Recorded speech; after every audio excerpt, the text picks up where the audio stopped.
నమస్కారం ఘంటారావానికి స్వాగతం. ముందుగా ప్రధాన అంశాలు. మరి కాసేపట్లో సూర్యాపేట జిల్లా తుంగతుర్తికి సీఎం, మాజీ మంత్రి దామోదర్ రెడ్డి సంతాప సభకు హాజరు కానున్న రేవంత్ రెడ్డి. కోల్కతాలో వైద్య విద్యార్థి అత్యాచారం కేసులో 3 అరెస్టు, నిందితులను విచారిస్తున్న పోలీసులు.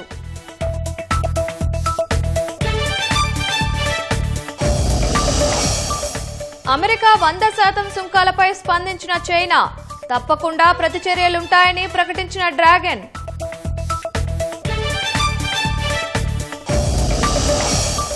మెక్సికోలో బీభత్సం సృష్టిస్తున్న వరదలు, 28 మంది మృత్యువాత, పలువురు గల్లంతు.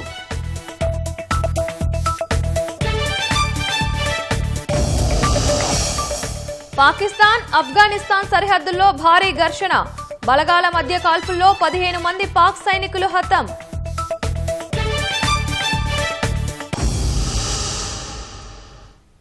సూర్యాపేట జిల్లా తుంగతుర్తిలో జరగబోయే మాజీ మంత్రి రామరెడ్డి దామోదర్ రెడ్డి సంతాప సభకు ఏర్పాట్లు పూర్తయ్యాయి. సభకు సీఎం రేవంత్ రెడ్డి, ఉప ముఖ్యమంత్రి భట్టి విక్రమార్కతో పాటు ఇతర మంత్రులు, ప్రముఖులు హాజరవుతున్న నేపథ్యంలో భారీ బందోబస్తు ఏర్పాటు చేసినట్లు ఎస్పీ తెలిపారు. సుమారు 50,000 మందికి పైగా పార్టీ నాయకులు, కార్యకర్తలు పాల్గొననుండటంతో ఎలాంటి ఇబ్బందులు కలగకుండా ఏర్పాట్లు చేశామన్నారు. ఉప ముఖ్యమంత్రి భట్టి విక్రమార్క చండీగఢ్ కు వెళ్లనున్నారు. ఇటీవల ఆత్మహత్యకు పాల్పడిన ఐపీఎస్ అధికారి పూరన్ కుమార్ కి నివాళులు అర్పించి వారి కుటుంబ సభ్యులను పరామర్శించనున్నారు. హైదరాబాద్లోని బర్కత్పురాకు చెందిన పూరన్ కుమార్ ఆత్మహత్య దేశవాసులను దిగ్భ్రాంతికి గురిచేసిందని ఉప ముఖ్యమంత్రి తెలిపారు. దేశంలోని అత్యున్నత సర్వీసులో ఉన్నవారికి సామాజిక న్యాయం అందడం లేదనడానికి పూరన్ కుమార్ ఆత్మహత్యే ఉదాహరణగా పేర్కొన్నారు.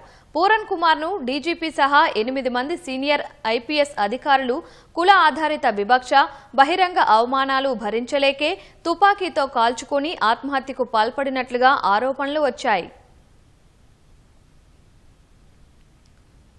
స్థానిక సంస్థల్లో బీసీలకు 42% రిజర్వేషన్లపై హైకోర్టు ఇచ్చిన స్టేపై సుప్రీంకోర్టుకు వెళ్లాలని ప్రభుత్వం నిర్ణయించింది. ఈ మేరకు స్పెషల్ లీవ్ పిటిషన్ వేయాలని ముఖ్యమంత్రి రేవంత్ రెడ్డి ఆదేశించారు. ఎస్ఎల్పీ రూపకల్పనను సుప్రీంకోర్టు సీనియర్ న్యాయవాదుల ద్వారానే చేపట్టాలని నిర్ణయించారు. మరోవైపు హైకోర్టు ఉత్తర్వులపై రాష్ట్ర ఎన్నికల సంఘం న్యాయ నిపుణులను సంప్రదిస్తున్నట్లు తెలుస్తోంది. ఎన్నికల ప్రక్రియలో జోక్యం చేసుకోలేదని హైకోర్టు చెప్పినప్పటికీ బీసీలకు 42% రిజర్వేషన్ల అమలుపై స్టే ఇచ్చిన నేపథ్యంలో సుప్రీంకోర్టులో స్పెషల్ లీవ్ పిటిషన్ దాఖలు చేయాలని ప్రభుత్వం నిర్ణయించింది. అధికారులతో సమావేశమైన ముఖ్యమంత్రి రేవంత్ రెడ్డి హైకోర్టు తీర్పుపై చర్చించారు.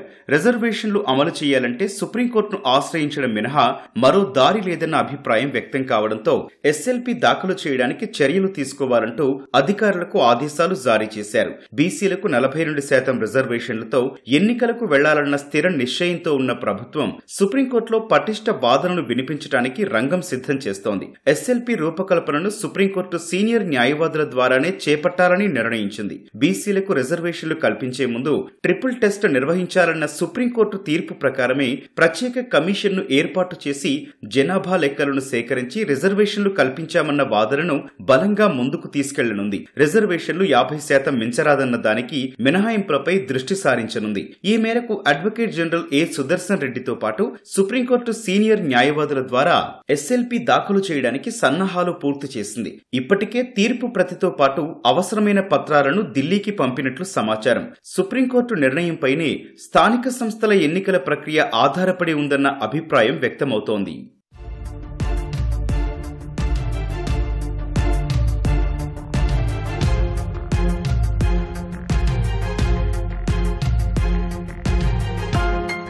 స్థానిక సంస్థల ఎన్నికల్లో బీసీలకు 42% రిజర్వేషన్లపై హైకోర్టు తీర్పు వెలువరించిన నేపథ్యంలో ఏం చేయాలన్న అంశంపై రాష్ట్ర ఎన్నికల సంఘం న్యాయ నిపుణులను సంప్రదిస్తోంది. స్థానిక సంస్థల ఎన్నికల్లో బీసీలకు 42% రిజర్వేషన్లు కల్పిస్తూ జీవో 9 తదనంతర ఎన్నికల ప్రక్రియ నిమిత్తం జారీ చేసిన 41, 42 జీవోల అమలును మాత్రమే నిలిపివేస్తున్నట్లు హైకోర్టు మధ్యంతర ఉత్తర్వుల్లో స్పష్టంగా ఉంది. అంతేకాకుండా ఎన్నికల ప్రక్రియలో జోక్యం చేసుకోవడం లేదని తేల్చి చెప్పింది. 50% రిజర్వేషన్లు మించకుండా మిగిలిన సీట్లను దామాషా పద్ధతిలో ఓపెన్ కేటగిరీ కింద పరిగణలోకి తీసుకుని ఎన్నికలు కొనసాగించుకోవచ్చని తెలిపింది.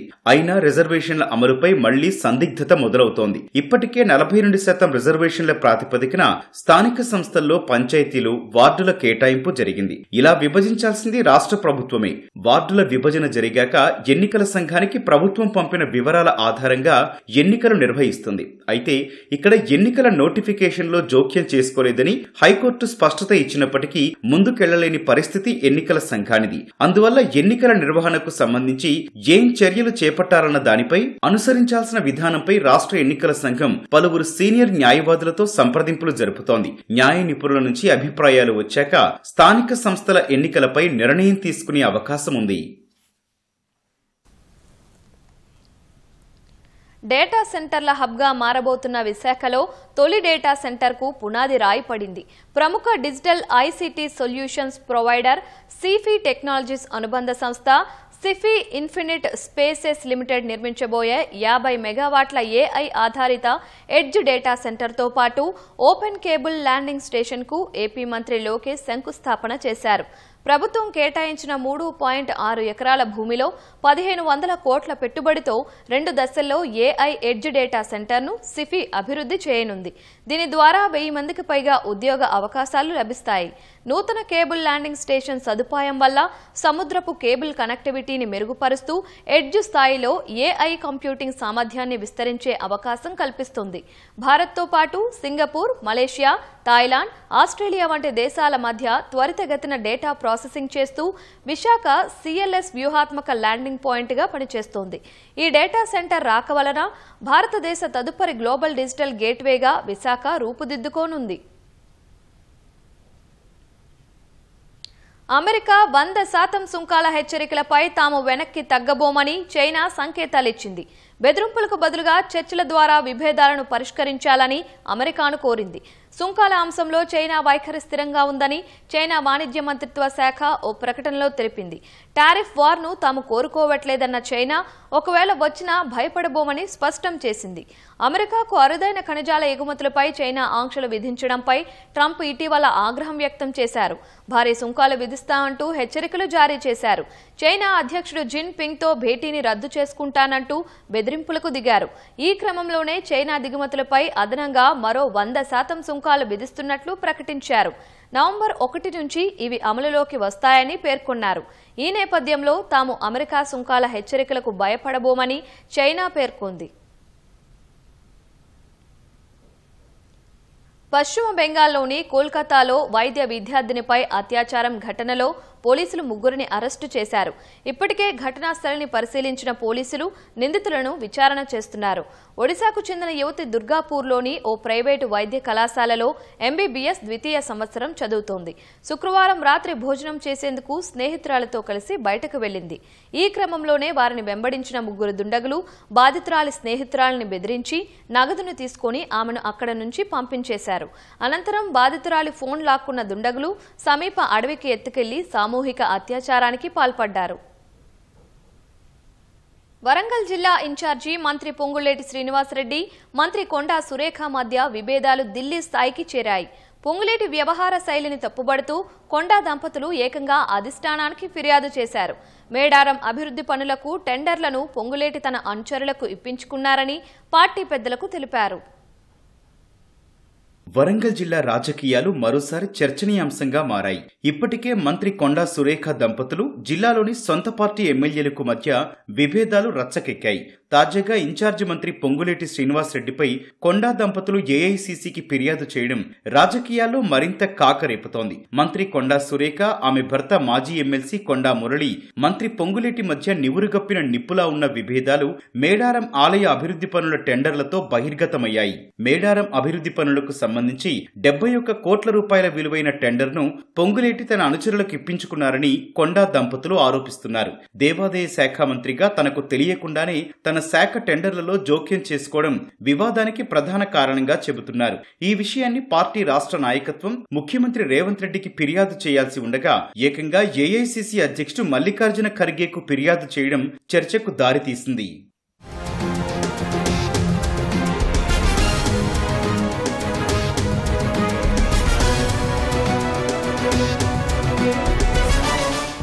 మంత్రి పొంగులేటి శ్రీనివాసరెడ్డికి కొండా దంపతుల మధ్య ముందు నుంచి విభేదాలున్నట్లు ఇటీవల పీసీసీ క్రమశిక్షణ కమిటీకి రాతపూర్వకంగా ఇచ్చిన వివరణలో బయటపడింది. ఉమ్మడి వరంగల్ జిల్లాలో మరో మహిళా మంత్రి సీతక్క కూడా పొంగులేటి శ్రీనివాసరెడ్డి తీరుపై అసంతృప్తిగా ఉన్నట్లు తెలుస్తోంది. ఉమ్మడి వరంగల్ జిల్లాకు సంబంధించి నిర్ణయాలు తీసుకునే ముందు ఈ ఇద్దరి మంత్రుల అభిప్రాయాలను కూడా పరిగణలోకి తీసుకోవాల్సి ఉంది. కానీ చాలా అంశాల్లో అభిప్రాయాలను తీసుకోకుండానే నిర్ణయాలు తీసుకుంటున్నట్లుగా విమర్శలున్నాయి. ఇప్పటికే కొండా దంపతులు ఉమ్మడి వరంగల్ జిల్లాలోని నేతల మధ్య వివాదం చినికి గాలివానగా మారింది. పీసీసీ క్రమశిక్షణ కమిటీ జోక్యం చేసుకుని పరిష్కరించేందుకు ప్రయత్నించినప్పటికీ ఆశించిన ఫలితం లేనట్లు పార్టీ వర్గాలు చెబుతున్నాయి. తాజాగా జిల్లా ఇన్ఛార్జి మంత్రి శ్రీనివాసరెడ్డికి కొండా సురేఖ దంపతుల మధ్య విభేదాలు మొదలడంతో ముఖ్యమంత్రి రేవంత్ రెడ్డి, పీసీసీ అధ్యక్షుడు మహేష్ కుమార్ గౌడ్ తక్షణమే జోక్యం చేసుకోవాలని దిగువ స్థాయి నేతలు కోరుతున్నారు. స్థానిక సంస్థల ఎన్నికలను దృష్టిలో ఉంచుకొని నేతల మధ్య సయోధ్య కుదిర్చే చర్యలు చేపట్టాలని విజ్ఞప్తి చేస్తున్నారు.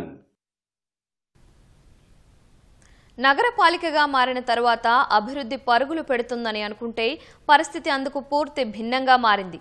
పేరుకు నగరపాలక సంస్థే అయినా అక్కడి రోడ్లు, డ్రైనేజీ వ్యవస్థ మాత్రం అధ్వానంగా మారాయి. నగరం విస్తరిస్తున్నా పాత కొత్త అన్న తేడా లేకుండా అన్ని కాలనీల్లోనూ దాదాపు ఇదే పరిస్థితి. సరైన రోడ్లు, మురుగు కాల్వలు లేక ప్రజలు నానా ఇబ్బందులు పడుతున్నారు. నగరమంటే విశాలమైన రోడ్లు, విలాసవంతమైన భవనాలే గుర్తుకు వస్తాయి. కానీ నగరపాలక సంస్థగా ఏర్పడిన నిజామాబాద్ మాత్రం అందుకు భిన్నంగా దర్శనమిస్తోంది. ఇటీవల కురిసిన వర్షాలకు ప్రధాన రహదారులతో పాటు అంతర్గత దారులన్నీ గుంతలమయమయ్యాయి. రోడ్లపై అడుగడుగునా ఉన్న గుంతలతో ఎక్కడ ఎవరు కింద పడతారో తెలియని దుస్థితి. ప్రధాన రహదారులతో పాటు కాలనీల్లోనూ ఇదే పరిస్థితి. మరమ్మతుల పేరిట రోడ్లను ఇష్టారాజ్యంగా తవ్వి వదిలేయడం వల్ల వాహనదారులు అవస్థలు పడుతున్నారు. Vinayak Nagar, Gautam Nagar, Namdevwada, Aryanagar, Mahalakshmi Nagar, bank colony, Gayatri Nagar, Sai Nagar, Nyalkal road, Varni road, Subhash Nagar కాలనీలోని రోడ్లు దారుణంగా తయారయ్యాయి. కార్పొరేషన్ గా ఏర్పడిన తర్వాత ప్రజలకు సరైన వసతులు కల్పించడంలో నగరపాలక సంస్థ విఫలమైందనే ఆరోపణలు వస్తున్నాయి.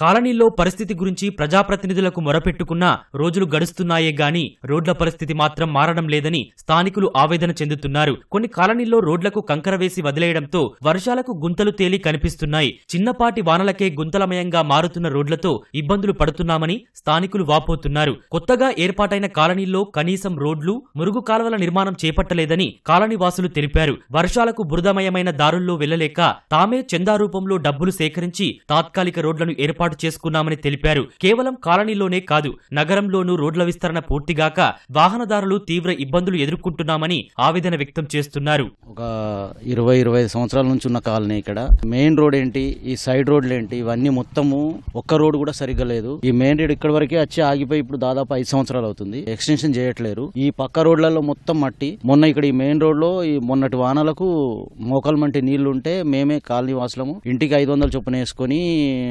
డిస్మెంటల్ మొరము కలిపి వేసేసుకున్నాము. ఇంకా అటు సాయినగర్ 2 లో లాస్ట్ లైన్, అటు సాయినగర్ 3 కి కలిపే లైన్ లో అది కూడా మళ్ళీ 500 వేసుకుని మొరం వేసుకున్నాము. చాలా అధ్వానంగా ఉంది. ట్యాక్సులు అయితే ఒక నిమిషం కూడా ఆగరు, వచ్చి ఇక్కడ మొత్తం ట్యాక్సులు వసూలు చేస్తున్నారు. కాబట్టి కార్పొరేటర్ గానీ కార్పొరేషన్ గానీ శ్రద్ధ తీసుకొని ఇది త్వరలో ముగించేస్తే చాలా బాగుంటుందేమో అని ఆశ. రోడ్డు పరిస్థితి చూస్తుంటే చాలా ఘోరంగా ఉందండి. చాలా మంది 2 సార్లు ఎలక్షన్స్ అయ్యాయి. ఎవరు చెప్పినా ఈసారి వేయించేస్తాం అంటున్నారు, కానీ ఎవరు చర్యలు తీసుకుంటలేరు. ఒక కమిటీ ఉంది. ఆ కమిటీ సభ్యుల ద్వారానే మేమంతా మొరం పోసుకోవడం, రోడ్ని నీట్గా చేసుకోవడం అవి జరుగుతుంది. కానీ వర్షాల కారణంగా మరి యథావిధిగానే ఉంటుంది. ఎవరు కూడా పట్టించుకునే పరిస్థితి అనేది లేదు.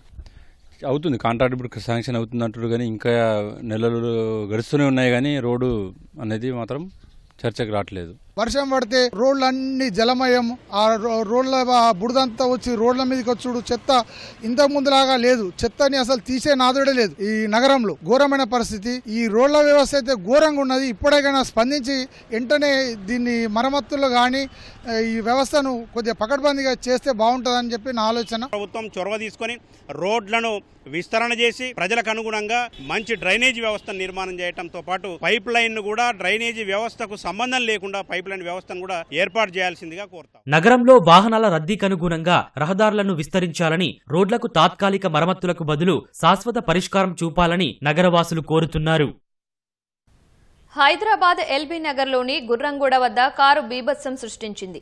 అతి వేగంతో అదుపు తప్పి ముందు వెళ్తున్న బైక్ను ఢీకొని అనంతరం డివైడర్ దాటి మరో కారును ఢీకొట్టింది. ప్రమాదంలో 5గురికి గాయాలయ్యాయి. మొదట ఇంజాపూర్ నుంచి గుర్రంగూడ వైపు వెళ్తున్న ద్విచక్ర వాహనాన్ని థార్ ఢీకొట్టింది.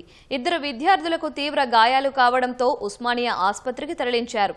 తర్వాత డివైడర్ దాటుకొని మరో కారును బలంగా ఢీకొనడంతో థార్లోని డ్రైవర్, యజమాని అనిరుద్ తలకు తీవ్ర గాయాలయ్యాయి. ప్రమాదంలో థార్తో బైక్ నుజ్జునుజ్జు కాగా క్షతగాత్రులు హస్తనాపురంలోని ఆసుపత్రిలో చికిత్స పొందుతున్నారు. మహబూబ్ నగర్ జిల్లా జడ్చర్ల మండలం కిస్టారంలో 2 రోజుల క్రితం నీటి ప్రవాహంలో గల్లంతైన వృద్ధ దంపతుల మృతదేహాలు లభ్యమయ్యాయి. అంబటాపూర్కు చెందిన దంపతులు బాలయ్య, రాములమ్మ సమీప గ్రామమైన కిస్టారానికి ఉపాధి హామీ డబ్బుల కోసం బ్యాంకు దగ్గరకు వెళ్లి తిరుగు ప్రయాణంలో అలుగు పారుతున్న చెరువును దాటే ప్రయత్నంలో నీటి ప్రవాహంలో కొట్టుకుపోయారు. గ్రామస్తుల సమాచారంతో ఘటనా స్థలానికి చేరుకున్న అధికారులు, ఎన్డీఆర్ఎఫ్ బృందాలు 2 రోజులుగా గాలింపు చర్యలు చేపట్టి ఎట్టకేలకు మృతదేహాలను బయటకు తీశారు. జడ్చర్ల శాసనసభ్యులు జనంపల్లి అనిరుద్ రెడ్డి బాధిత కుటుంబ సభ్యులను పరామర్శించారు. చెరువు అలుగు రోడ్లపై పారుతున్న వాటిని గుర్తించి త్వరలో కల్వర్టులు నిర్మిస్తామని జడ్చర్ల శాసనసభ్యులు తెలిపారు.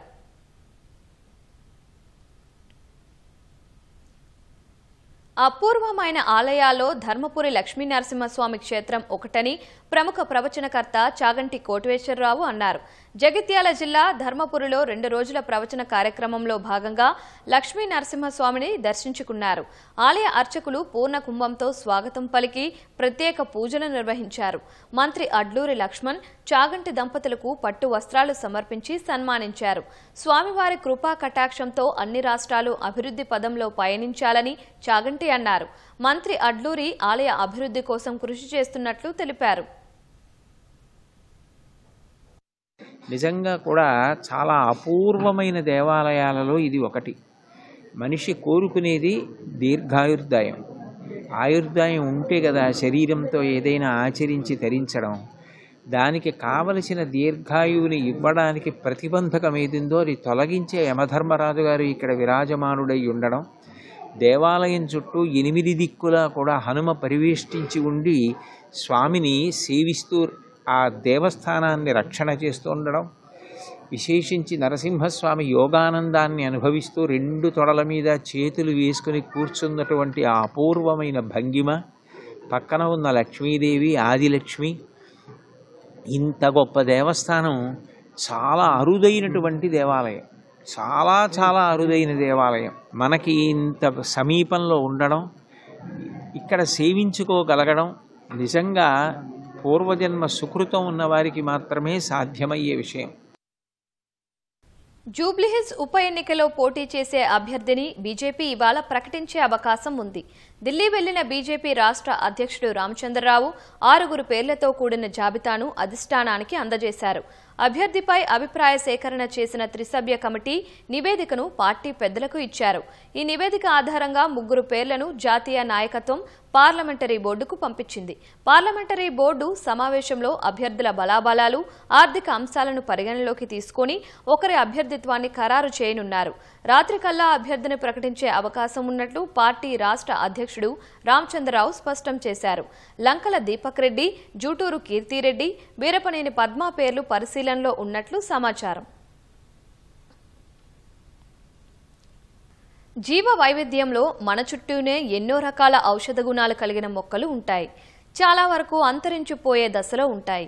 అలాంటి మొక్కలను కాపాడి ప్రకృతిలో వాటిని పునరుద్ధరించడమే లక్ష్యంగా పెట్టుకున్నారు ఓ ఉపాధ్యాయురాలు. తన బోధనను తరగతి గది వరకే పరిమితం చేయకుండా విద్యార్థులకు జీవ వైవిధ్యంపై అవగాహన పెంపొందేలా కృషి చేస్తున్నారు. సృష్టిలో ప్రతి మొక్క, జీవి కీలకమే. అన్నింటితోనే జీవ వైవిధ్యం సాధ్యం. పట్టణీకరణలో భాగంగా ఎన్నో మొక్కలు ఉనికిని కోల్పోతున్నాయి. ఈ పరిణామం సమాజానికి, భావితరాలకు శ్రేయస్కరం కాదని భావించిన ప్రభుత్వ ఉపాధ్యాయుని బండిమాలిని మొక్కల సంరక్షణతో పాటు వాటి ప్రాధాన్యం, ఔషధ గుణాలను భావితరాలకు తెలిపేందుకు కృషి చేస్తున్నారు. ఖమ్మం జిల్లాలోని ఆరెంపుల గ్రామానికి చెందిన మాలిని 1994లో ప్రభుత్వ ఉపాధ్యాయునిగా ప్రయాణం మొదలుపెట్టారు. ప్రస్తుతం ఏదులాపురం జిల్లా పరిషత్ ఉన్నత పాఠశాలలో సైన్స్ టీచర్ గా పనిచేస్తున్నారు. ఒక మొక్క లేదా జీవి ఉనికిని కోల్పోతే పరోక్షంగా వాటిపై ఆధారపడిన జీవులకే కాదు, మనుషులకి నష్టం వాటిల్లుతుందని గ్రహించిన ఆమె విత్తన బ్యాంక్ కార్యక్రమానికి శ్రీకారం చుట్టారు. ఇప్పటి వరకు 215 మొక్కల విత్తనాలు సేకరించారు. పూలు, ఔషధ మొక్కలు, భిన్న రకాల మొక్కల మధ్య తేడాలను గమనించుకునేలా హెర్బేరియంతో పాటు ఓ పుస్తకాన్ని సిద్ధం చేస్తున్నారు. ఆకాశవాణి రేడియో స్టేషన్లలో అంతర్జాతీయ, జాతీయ దినోత్సవాల సందర్భంగా ప్రసంగించి మొక్కల పెంపకంపై అవగాహన కల్పిస్తున్నారు.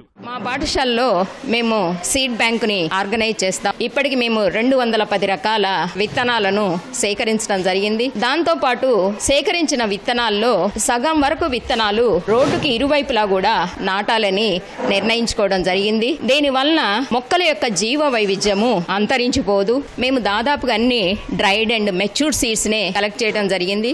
అయితే మా జర్నీ ఇంతటితోని స్టాప్ కాదు. మేము ఈ గ్రామము, ఈ చుట్టుపక్కల ఉన్న గ్రామాల్లో ప్లాంట్ బయోడైవర్సిటీ అంతా కవర్ అయ్యేంత వరకు మా ప్రయాణాన్ని కొనసాగిస్తాం. అయితే మేము మొక్కలను గుర్తించడానికి వీలైనంత వరకు క్యూఆర్ కోడ్స్ జనరేట్ చేసి వాటిని ఒక ఐరన్ ప్లేట్స్ మీద చేయించి ఆ ప్లాంట్ కి హ్యాంగ్ చేస్తే ఎవరైనా క్యూఆర్ కోడ్ స్కానర్స్ తోని దాని గురించినటువంటి పూర్తి వివరాలు పొందడానికి అవకాశం ఉంటుంది. వివిధ రకాల మొక్కల విత్తనాలు సేకరించడమే కాకుండా మొక్కల పెంపకంలో విద్యార్థులు, ఉపాధ్యాయులు, గ్రామస్తుల్ని భాగస్వాములను చేస్తున్నారు. ఇందుకోసం eco club, green cards, Prahari club, cyber security, girl child empowerment, career guidance, జీవ వైవిధ్యం కమిటీలను నడుపుతున్నారు. ఇలా దాదాపు 30 ఏళ్లుగా విత్తన సేకరణలో నిమగ్నమయ్యారు మాలిని. స్థానిక మొక్కల విత్తనాల సేకరణ చేపడుతూ వాటి శాస్త్రీయ నామం, ఔషధ విలువలు కవర్పై రాసి విద్యార్థులకు వివరిస్తున్నారు. ఈ విధంగా చేయడం వల్ల కేవలం విత్తన సేకరణే కాకుండా వాటి విలువలను కూడా తెలుసుకోగలుగుతున్నామని విద్యార్థులు చెబుతున్నారు. మాలిని చేస్తున్న కృషి పట్ల తోటి ఉపాధ్యాయులు సైతం హర్షం వ్యక్తం చేస్తున్నారు.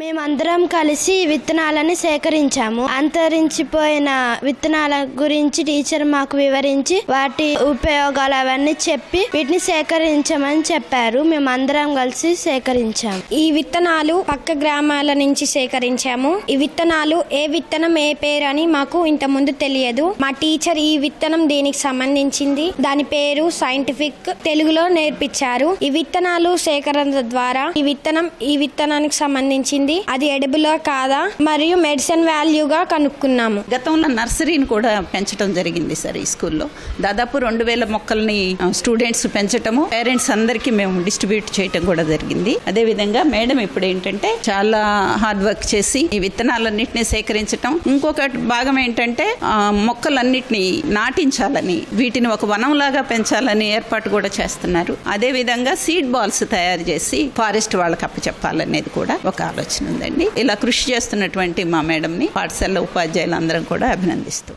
వనజీవి రామయ్య స్ఫూర్తితో సేకరించిన విత్తనాలను వనంలా పెంచి ఆ మొక్కలను రహదారులకు ఇరువైపులా నాటడమే తన లక్ష్యంగా చెబుతున్నారు.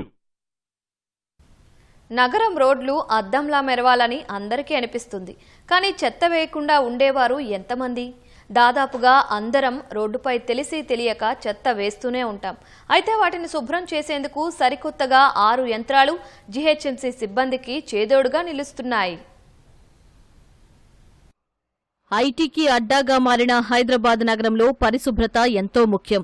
అందుకోసం ప్రభుత్వాలు, జీహెచ్ఎంసీ పనిచేస్తూనే ఉన్నాయి. ఇనార్బిట్ మాల్ సహా నిర్మాణ్ అనే ఎన్జీఓ సంయుక్తంగా పరిశుభ్రత కోసం ముందుకొచ్చాయి. స్పార్కిల్ హైదరాబాద్ ప్రాజెక్టు చేపట్టి ముందుకు వెళుతున్నాయి. ఐటీ కారిడార్లో చెత్త లేకుండా రోడ్లన్నీ శుభ్రంగా ఉంచేందుకు ఎలక్ట్రిక్ లిట్టర్ పికప్ మెషిన్లను అందుబాటులోకి తీసుకొచ్చాయి.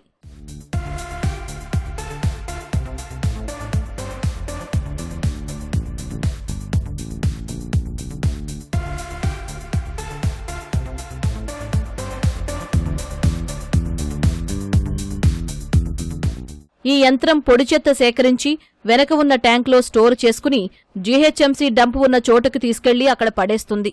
దీనిని చాలా సులభంగా నడపవచ్చని నిర్వాహకులు తెలిపారు. అలాగే రోడ్డు పక్కన ఉండే సీసాలు, ర్యాపర్స్ ఇలా అన్నింటినీ సేకరిస్తుందని సూపర్వైజర్ అభినాష్ చెబుతున్నారు. మనకు ఇన్ఆర్బిట్ వాళ్ళు మిషన్స్ ఇక్కడికి తీసుకొచ్చారు హైదరాబాద్కి.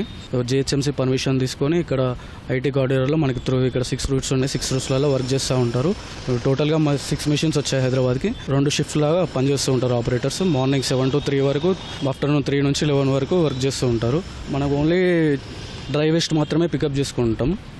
డస్ట్బిన్ నిండాక మన జిహెచ్ఎంసీ పాయింట్లకు వెళ్ళి డంపింగ్ చేసి వచ్చాం.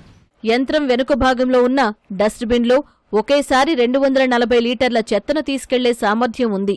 ఈ ఎలక్ట్రిక్ వాహనానికి 5 గంటలు ఛార్జ్ చేస్తే పూర్తిగా ఒకరోజు పనిచేస్తుందని ఆపరేటర్లు చెబుతున్నారు. 5 months నుంచి ఇందులో వర్క్ చేస్తున్నాను నేను. మాకు ఢిల్లీ నుంచి వచ్చి ట్రైనింగ్ ఇచ్చారు ఒక 10 to 15 days వరకు. ఆ తర్వాత మాకు ఇది ఎలా వర్క్ చేస్తుందో మాకు తెలిసింది. మేము వెళ్ళేటప్పుడు దారి పోండి ఎక్కడ చెత్త ఉన్నా, వాటర్ బాటిల్స్ ఉన్నా, ఏమున్నా దాంతో ఈ పైపుతో తీసేసుకుంటాం మొత్తం. దీనికి తీసుకెళ్ళి డబ్బాలో పడుతుంది. ఈ డబ్బాలో దాదాపు 240 లీటర్స్ వరకు తీసుకుంటాం మేము దాంతో. అందులో నుంచి జిహెచ్ఎంసీ డంపింగ్ యార్డ్ ఎక్కడ ఉంటే అక్కడ మేము కూల్ చేస్తున్నాం. అవును, ఇది electricity vehicle. 4 to 5 hours charging పెడితే 1 day నడుస్తుంది ఈజీగా.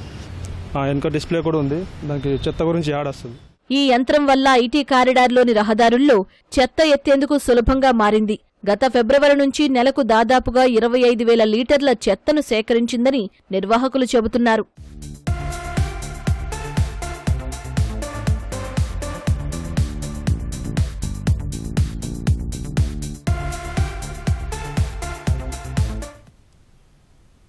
తమిళ రాజకీయం కాకమీదుంది. ఎన్నికల టైం దగ్గర పడే కొద్దీ మరింత వేడెక్కుతోంది.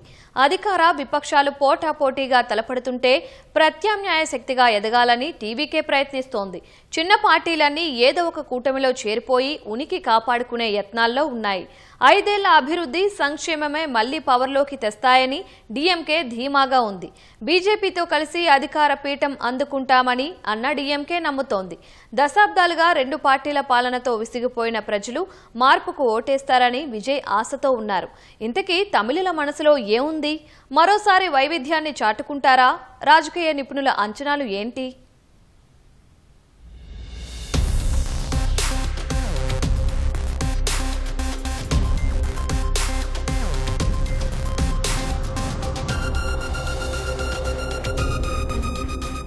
తమిళనాడులో మొత్తం 234 శాసనసభ స్థానాలున్నాయి. రాజకీయ దిగ్గజాలు కరుణానిధి, జయలలిత మరణానంతరం తొలిసారి జరిగిన 2021 ఎన్నికల్లో డీఎంకే జయకేతనం ఎగురవేసింది. అన్నా డీఎంకే ఓడిపోయినా 75 సీట్లతో బలమైన స్థితిలో నిలిచింది.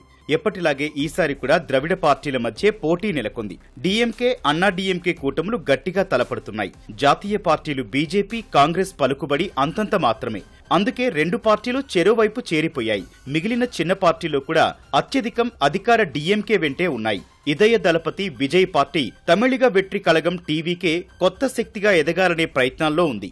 బలమైన కూటములను ఢీకొట్టి టీవీకే ఎంతవరకు సత్తా చాటుతుందో ఇప్పటికిప్పుడు అంచనా వేయడం కష్టమే. తమిళనాడు ప్రస్తుత పరిస్థితి ఏంటి అంటే 5 ఏళ్ల స్టాలిన్ పాలన పట్ల ప్రజల్లో సంతృప్తి ఉందని రాజకీయ నిపుణుల అంచనా. ప్రభుత్వ వ్యతిరేకత అంతగా లేదనే అభిప్రాయం ఉంది. అభివృద్ధిలో తమిళనాడు దూకుడు మీదుందని, 11 ఏళ్ల తర్వాత మళ్లీ దేశంలో ఫస్ట్ ప్లేస్ కు చేరడం మా ఘనతే అంటోంది DMK.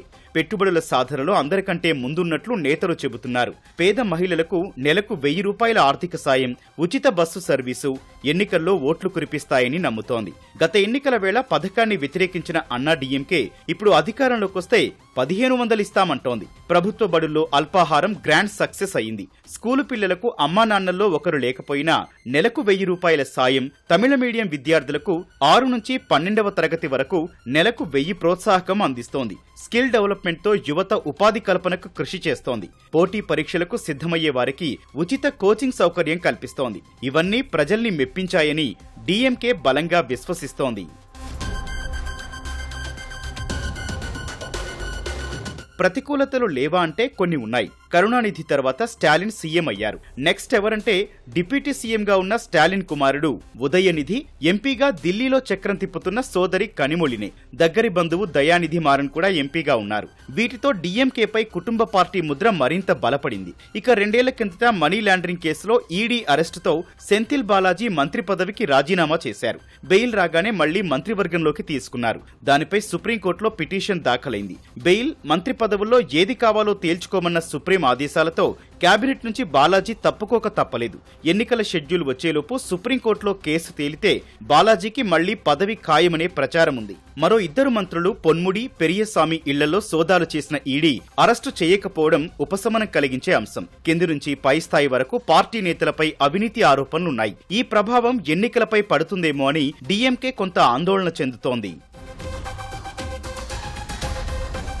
Old pension scheme OPS అమలుకు గత ఎన్నికల్లో హామీ ఇచ్చినా ఇప్పటి వరకు అతీగతి లేదు. 2 నెలలకోసారి తీసే ఇళ్ల కరెంట్ రీడింగ్, నెలకోసారి తీస్తామని చెప్పి మాట నిలబెట్టుకోలేదు. వంట గ్యాస్ సిలిండర్ కు 100 రూపాయలు సాయం చేస్తామన్న హామీని మరిచిపోయారు. 5 ఏళ్లుగా రాష్ట్రంలో 25 లాకప్ డెత్లు, అన్నా యూనివర్సిటీలో యువతిపై అత్యాచారం ఘటన, శాంతి భద్రతలపై ప్రశ్నలు లేవనెత్తాయి. ప్రతిపక్షం సంగతి ఎలా ఉన్నా గవర్నర్ ఆర్ఎన్ రవితో స్టాలిన్ కు నిత్య పోరాటం తప్పలేదు. అసెంబ్లీ ఆమోదించిన బిల్లుల్ని గవర్నర్ పక్కన పెట్టడం, సుప్రీంకోర్టుకు వెళ్లి ఉత్తర్వులు తెచ్చుకోవడం రొటీన్ గా అయింది. ప్రభుత్వంపై గవర్నర్ నేరుగా చేస్తోన్న ఆరోపణలు స్టాలిన్ ను బాగానే ఇబ్బంది పెడుతున్నాయి. మిగిలిన ప్రాంతాల్లో పరిస్థితి బాగానే ఉన్నా కొంగునాడుగా పిలిచే తిరుపూర్, ఈరోడ్, కోయంబత్తూర్లో డీఎంకే బాగా బలహీనంగా ఉంది. గత ఎన్నికల్లో అక్కడ పెద్దగా సీట్లు రాలేదు. ఈసారి పరిస్థితి అంతకంటే గొప్పగా ఏమీ ఉండకపోవచ్చని పార్టీ భావిస్తోంది.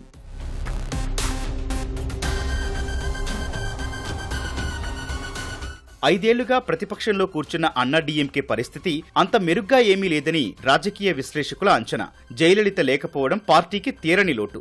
ఆ స్థానాన్ని భర్తీ చేసే నాయకులు పార్టీలో లేరు. పళనిస్వామి నాయకత్వానికి ప్రజాదరణ ఎంతన్నది చెప్పలేని స్థితి. పన్నీరు సెల్వం, టీటీవీ దినకరన్ ఒకవైపు సవాల్ విసురుతుంటే సీనియర్ నేత సెంగోట్టంతో కొత్త తలనొప్పులు తప్పడం లేదు. పార్టీలో ఎవరికి ఏ సమస్య వచ్చినా కేంద్ర హోంమంత్రి అమిత్ షాను కలుస్తున్నారు. ఇది డీఎంకేకి అస్త్రంగా మారింది. కొంగునాడులో పార్టీ పటిష్టంగా ఉంది. కానీ దక్షిణ జిల్లాలు మధురై, తూత్తుకుడి, తిరునల్వేలి, దిండిక్కల్, శివగంగై, రామనాథపురంలో పట్టున్న పన్నీర్ సెల్వం బహిష్కరణతో పార్టీకి నష్టమే అంటున్నారు. ఎన్నికల గుర్తు కోసం ఇప్పటికీ కొట్లాట జరుగుతూనే ఉంది. అన్నా డీఎంకేతో పొత్తు పెట్టుకుని పళనిస్వామిని సీఎం అభ్యర్థిగా ప్రకటించిన బీజేపీ టీటీవీ దినకరన్, పన్నీర్ సెల్వం గ్రూపుల్ని చల్లబరిచే యత్నాల్లో ఉంది. వాళ్లను చేరదీస్తే కూటమికి మేలు జరుగుతుందనే అభిప్రాయంతో ఉంది.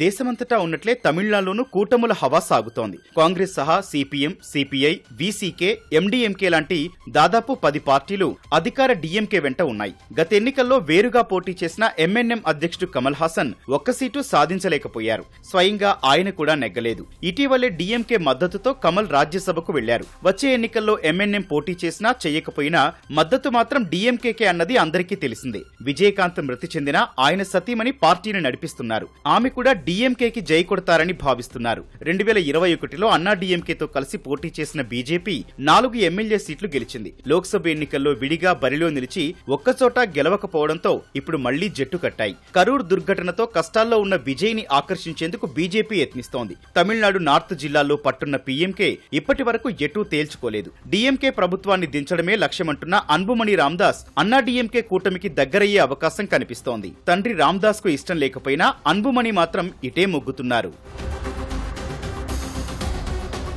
ప్రత్యామ్నాయ శక్తిగా ఎదగాలనే పట్టుదలతో పార్టీ స్థాపించిన సినీ నటుడు విజయ్ ప్రభావం ఎంతన్నది అప్పుడే చెప్పడం కష్టమంటున్నారు విశ్లేషకులు. పార్టీకి క్షేత్రస్థాయి నిర్మాణం లేదు. క్యాడర్ నాయకులు అంతగా లేరు. కానీ విజయ్ కి మాస్ ఫాలోయింగ్ గట్టిగానే ఉంది. అభిమానులు అత్యధికులు 20 నుంచి 45 ఏళ్ల మధ్య వయస్కులే. వాళ్లంతా పార్టీకి ఓటేస్తారని చెప్పలేం, అలాగని తోసిపుచ్చలేం.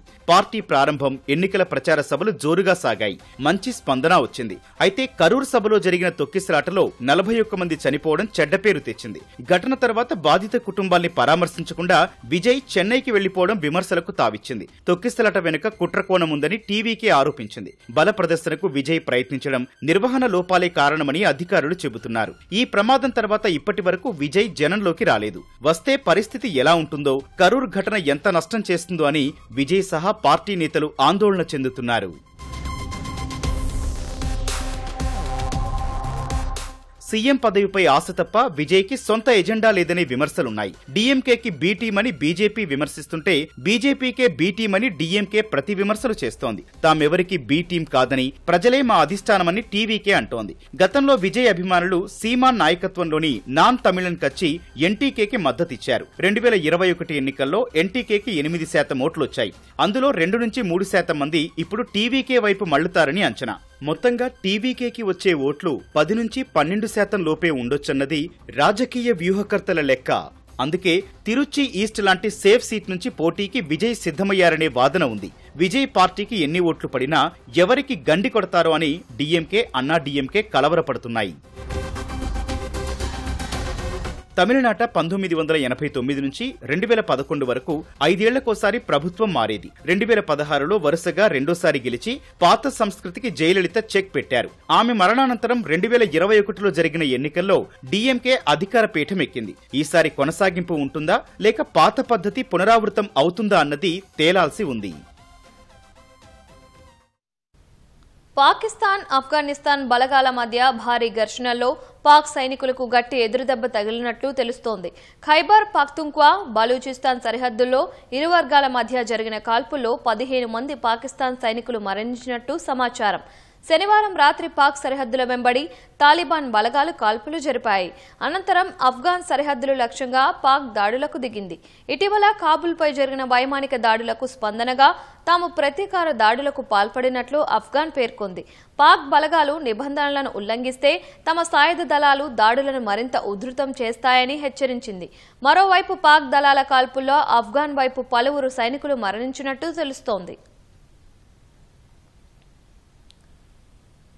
అమెరికాలోని దక్షిణ కాలిఫోర్నియాలో ఒక ప్రసిద్ధ బీచ్ సమీపంలో ఓ హెలికాప్టర్ అందరూ చూస్తుండగానే కూలిపోయింది.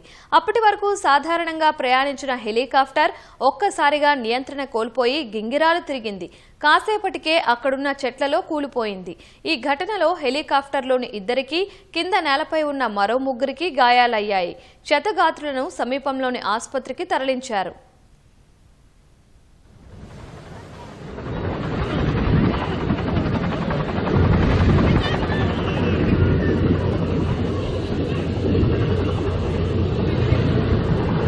Changed his mind. Oh no, no, no, no, no! Oh my god, oh my god! Oh my god!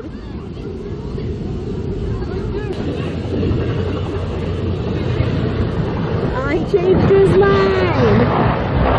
Oh no, no, no, no, no! Oh my god, oh my god! Oh my god!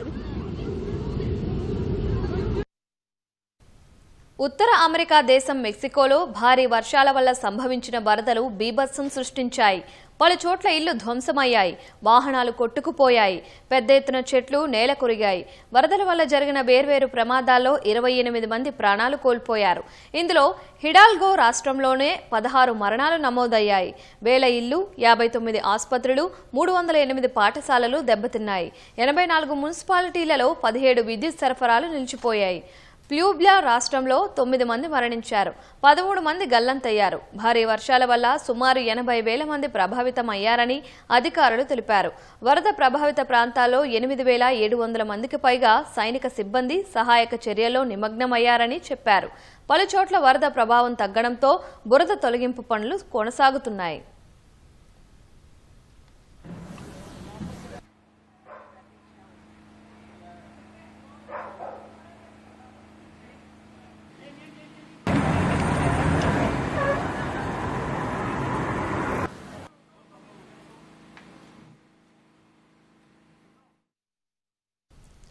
అమెరికాలోని Tennessee రాష్ట్రంలో military యుద్ధ సామగ్రి ప్లాంట్లో జరిగిన పేలుడులో 16 మంది మృతి చెందినట్టు అధికారులు ప్రకటించారు.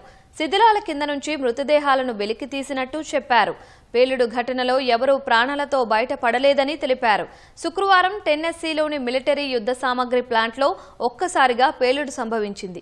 ఆ తీవ్రతకు ఒక్కసారిగా సమీపంలో ఉన్న కార్లు ఎగిరిపడ్డాయి. ఆకాశంలో దట్టమైన పొగ వ్యాపించింది. పేలుడుకు స్పష్టమైన కారణాలు ఇంకా తెలియదని అధికారులు పేర్కొన్నారు. ఘటనా స్థలికి FBI చేరుకుని దర్యాప్తు చేపట్టినట్లు తెలిపారు.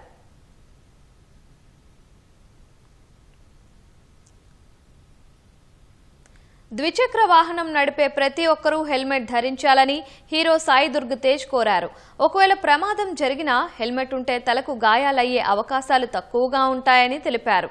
బైక్ ప్రమాదంలో కోమాలోకి వెళ్లి తిరిగి సాధారణ మనిషిని అయ్యానని, తనలా ఇంకెవరూ ఇబ్బందులు పడొద్దనే ఉద్దేశంతోనే అవకాశం దొరికిన ప్రతి చోట హెల్మెట్ ప్రాధాన్యం గురించి వివరిస్తున్నట్లు సాయి దుర్గ్ తేజ్ పేర్కొన్నారు. స్టూడెంట్ ట్రైబ్ ఆధ్వర్యంలో జెన్జెడ్ ఆటోమొబైల్ షోలో సాయి దుర్గ్ తేజ్ పాల్గొన్నారు. కృత్రిమ మేధ వచ్చిన తరువాత ఆటోమొబైల్ రంగంలోనూ ఎలాంటి విప్లవాత్మక మార్పులొచ్చాయనే విషయాలను ఆటోమొబైల్ రంగ నిపుణులు కార్యక్రమానికి హాజరైన మెకానిక్ ఇంజనీరింగ్ విద్యార్థులకు వివరించారు. సినిమాలో ఉపయోగించిన పలు కార్లు, బైకులను ప్రదర్శనగా ఉంచారు.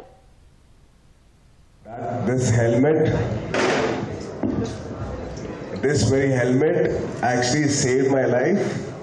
So guys, students, यारों, आप प्लीज हेलमेट पहन लीजिए. हेलमेट पटू పెట్టుకోండి.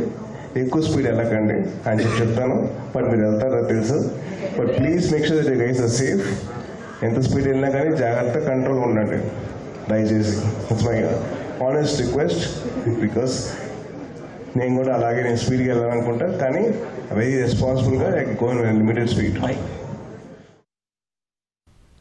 తనలోని ఎనర్జీని చూడాలనుకునే అభిమానుల కోసమే కే ర్యాంప్ చిత్రాన్ని చేసినట్లు ఆ చిత్ర కథానాయకుడు కిరణ్ అబ్బవరం తెలిపారు.